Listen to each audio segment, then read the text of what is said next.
But back to the men and women who work in the BMC factories themselves.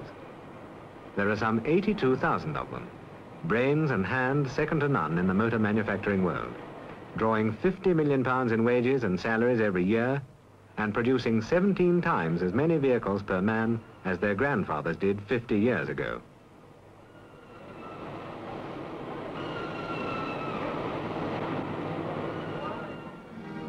Longbridge, Birmingham, is the huge Austin plant in the BMC complex, and also headquarters of the whole corporation. From here, as from Cowley and from the sports car works at Abingdon, thousands of vehicles a week start their journey to every corner of Britain and to the markets of the world.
The great multi-story garage holds over 3,000 cars waiting to go overseas, about 2 days' output.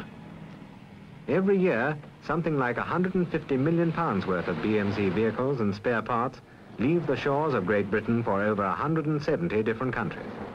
More than 1/36 of Britain's total exports of all kinds of goods and materials. BMC is, in fact, Britain's biggest single exporter.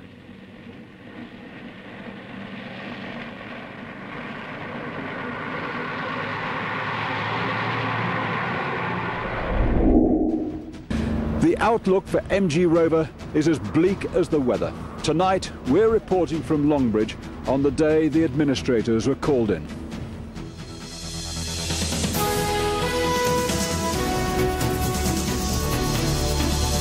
As emotions run high at Longbridge, a government minister fights back the tears. I haven't been thinking about the election or marginal seats or anything like that.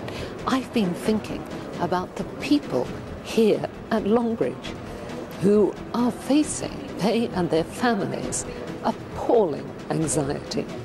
And the Bishop of Birmingham gives his support by ordering a new Rover.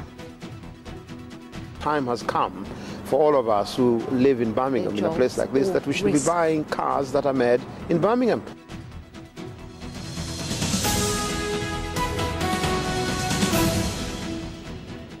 Good evening. For the thousands of people who work here and the many thousands more who are reliant on the money they earn, this week's events have been sudden and they've been devastating.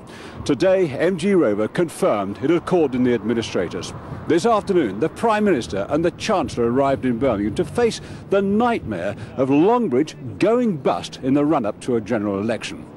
Well, we'll be talking to the politicians a little later, but first we hear from the workers themselves as they arrived at Longbridge. It's unfair. We've worked so hard, and I don't think we should be treated in such a fashion. You're quite devastating, you know. I mean, I've been here 20 years. Do I retrain for another job? I've been here 40 years nearly, since as an apprentice, and I can remember when we had over 40% of the market building rubbish. We're now building good cars and nobody buy them. Nobody can understand it.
2005, MG Rover went into administration with £1.4 billion of debt.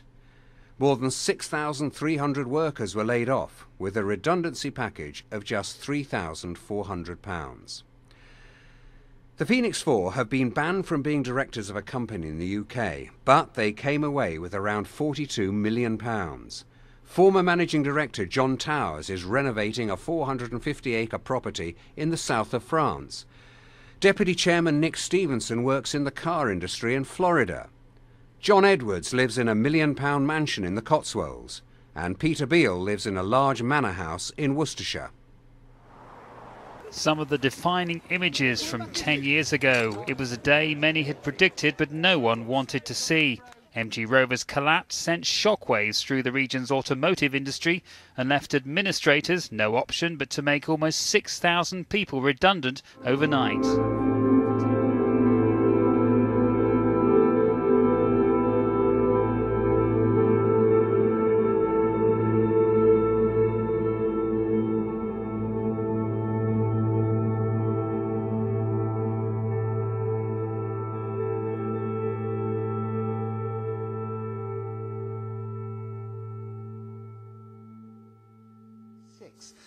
There is, though, some good news in the sector. Life, we hear, is returning to Longbridge. It's been 3 years since production stopped after Rover collapsed, but now the new Chinese owners have finally started production.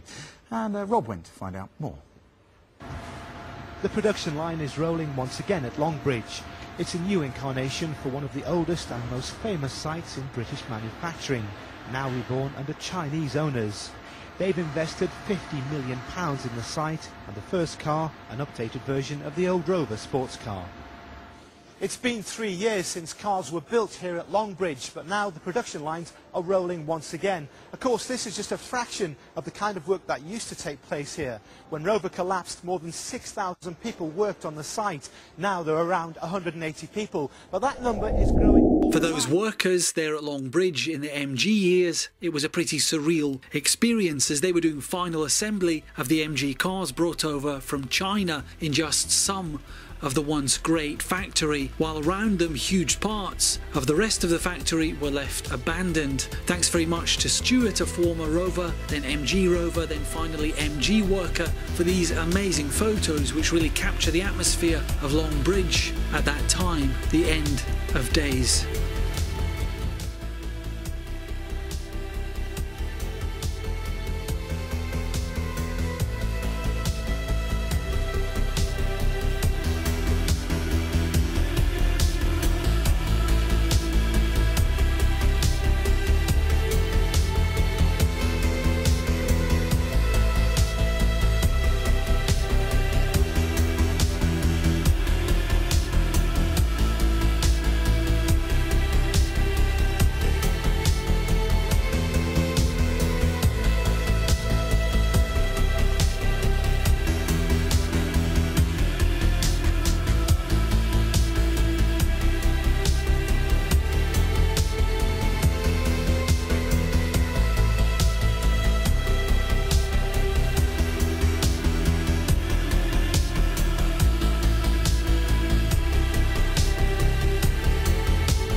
collapsed, more than 6,000 people worked on the site. Now there are around 180 people. But that number is growing all the time, and the company says if this new MG is a success, it has big plans for the future.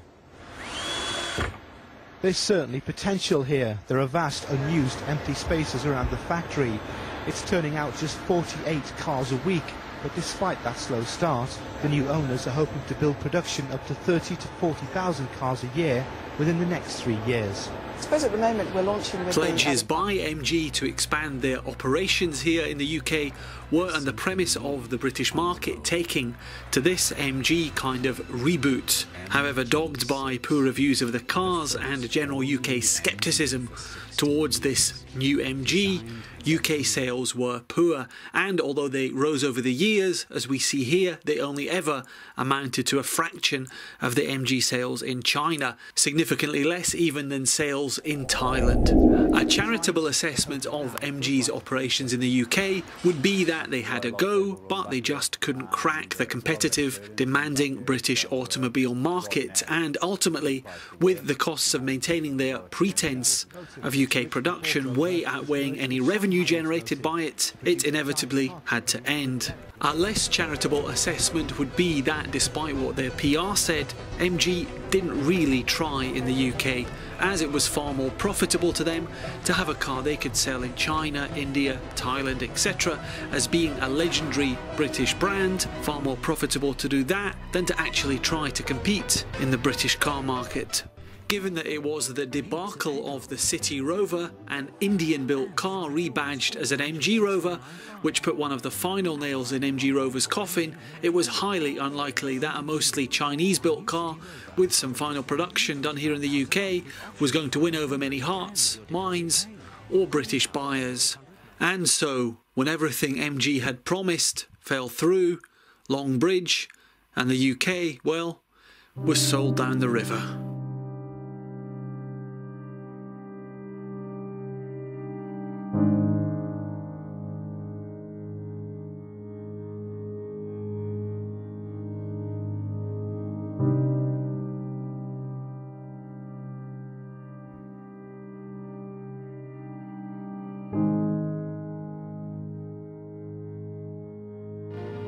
BMC means trade for Britain. Every week, 82,000 men and women earn £1 million at BMC. For them, BMC means security.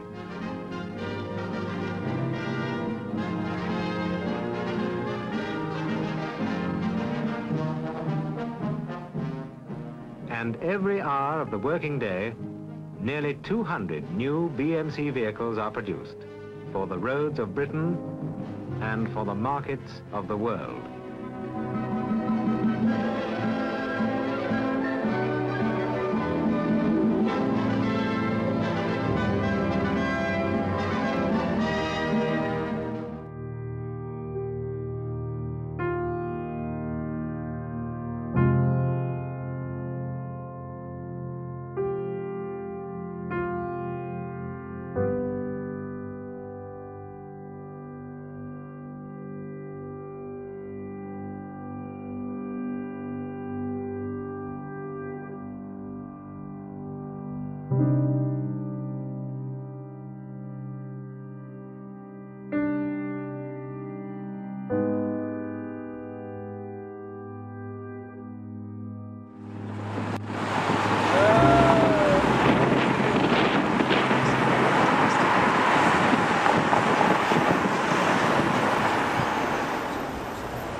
Yeah, why not?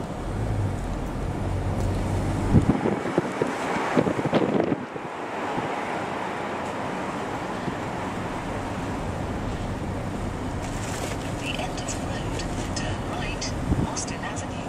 Then, at the end of the road, turn left.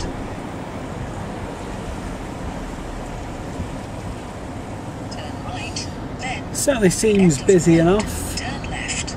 Christmas shopping going on. Dino be there. But it is hard to get excited about a shopping estate, isn't it?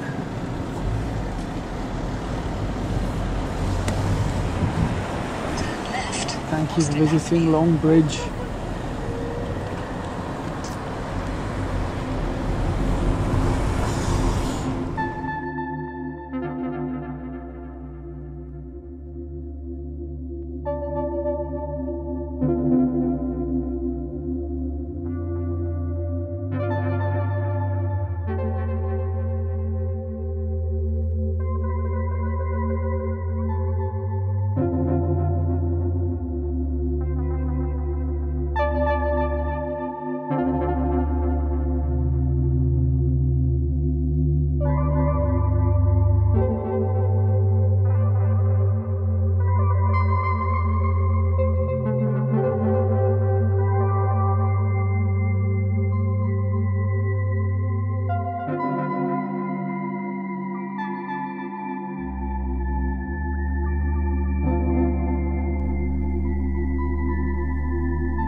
From the most distant corners of the globe to the busiest capital city in the world, one international car company is bridging the gap, understanding and meeting the needs of its customers. The Rover Group, proud of its heritage, yet constantly moving forward, investing in ideas, talent and technology to produce a new generation of class-leading vehicles. Rover, essentially British, but forging strong international ties, opening new markets, acting globally, yet thinking locally, creating a new generation of Rover customers worldwide, from the United States to Japan, from Europe to Australia, selling its distinctive cars and specialist four-wheel drive vehicles to more than 100 countries around the world. Expanding its technical and manufacturing expertise into new markets through joint ventures with partners across the world, from South America to the Pacific Rim. Understanding the importance of its own people, people with flair and understanding, both for the cars it produces and the people who buy them. It is this focus on the customer that gives Rover its competitive edge and is the key to its growing success. Investing in research to establish new methods of design and production to satisfy customers' demands for quality, comfort, safety and security, and the increasing concerns society now places on the environment. Recognizing it is not just what you achieve, but how you achieve it. Establishing a new philosophy for great teamwork, setting up local discussion groups, quality action teams, encouraging Rover people to be experts at doing their jobs and constantly finding ways to improve them. Cultivating a pride and loyalty dedicated to creating a world-class company producing world-class vehicles that can enjoy a share of every major market in the world. The Rover Group, an expert manufacturer of its three distinctive and prestigious marques, Rover, MG and Land Rover. Now, you know me, or perhaps you don't, perhaps we're just getting to know each other, but in any case, you should know that I love a good clamber, good gander, getting in about things. I love to get in about these warehouses here. One, I can't see an inn, and two, I'm actually here today with my mum and dad, who are a bit up there waiting for me like anxious parents, and I don't want to get them into any trouble by getting caught in my endeavours. So we're keeping it to, goodness me, an actual Rover. Wow.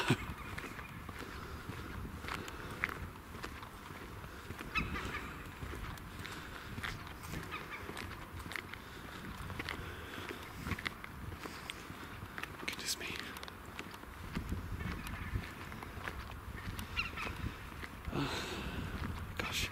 It's like Christine, isn't it? But in a good way, obviously. It actually looks a bit expanded. That is actually definitely not a simple Rover 75. That is not quite a limo, but certainly expanded. I've had a few of my time and I know the lines, and that is one presumably fitted for dignitaries and the likes. Look at that legroom, specially extended. Crikey, that is a rarity. My goodness me, it's fascinating.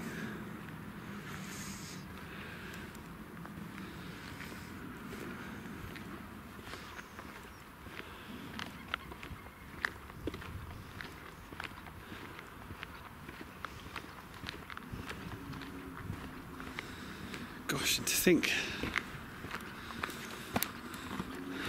back in the day when there were more than 20,000 workers here, the buzz and the din and the grind, the brum.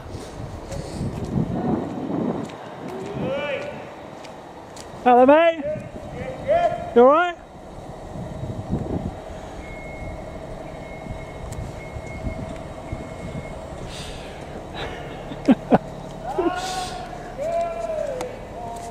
It's cheerful people at work. 2 people working at Longbridge. There's a couple of people still work here.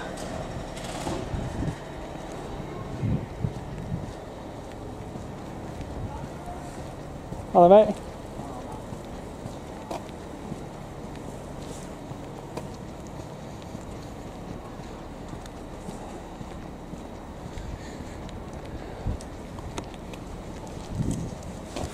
That chap was walking around with car mats. I mean, I guess this is technically a restricted area, but you do get the sense that no one really cares about anything here. This is the ashes. This really is the end. I wonder if even we can actually just walk in. Can we be so bold? Can we brazenly stroll in?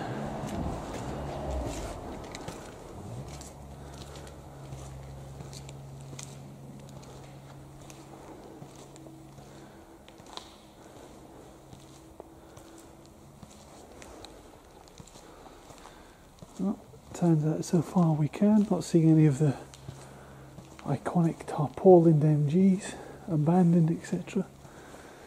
But there's a lot of tyres.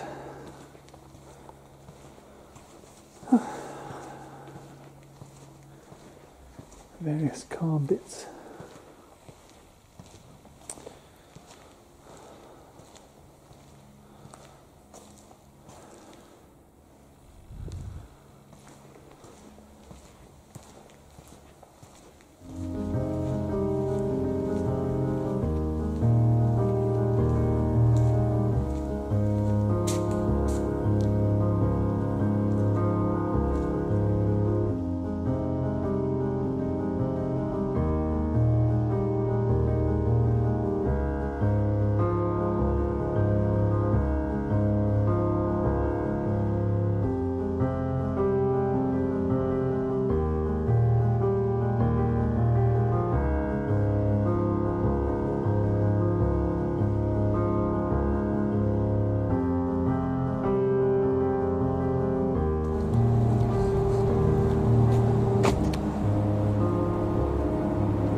Taking the bins out,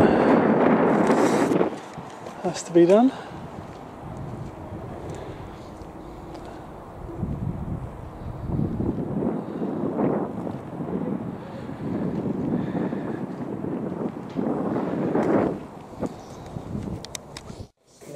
Is it okay if I film the cars a bit? I'm just looking for something in the new year maybe. I can just be quick.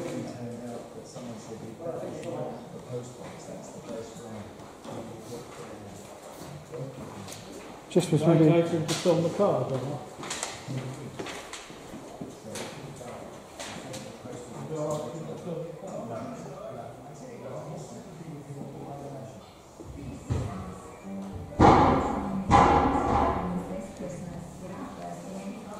from the cars.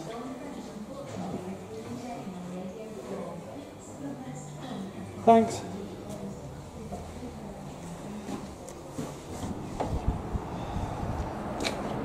You should be filming on site. Oh, thanks very much. Alright. Is that all? That's all over then, isn't it? Yeah.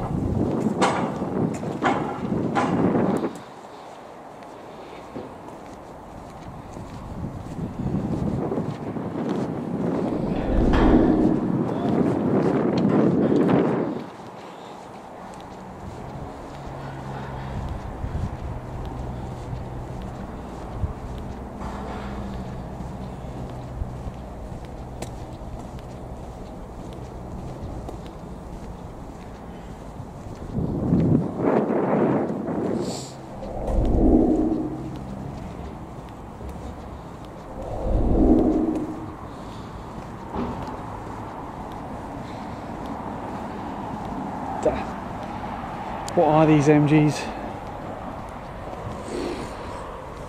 What are they? Hello, mate. They're not really Rovers, are they? Sorry? Just sort of Chinese cars. Oh yeah, they're not Rovers. It's, I like the electric one. I guess we'll all be electric soon. Pardon? We'll all be electric soon. We have to be by yeah. 2030, don't we?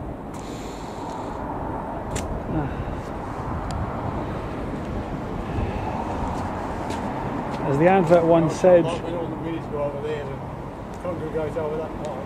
The old minis and everything. oh yeah. Fantastic. Well, as the advert once said, it's not a Rover. No. Oh, I don't know. It's not a Rover.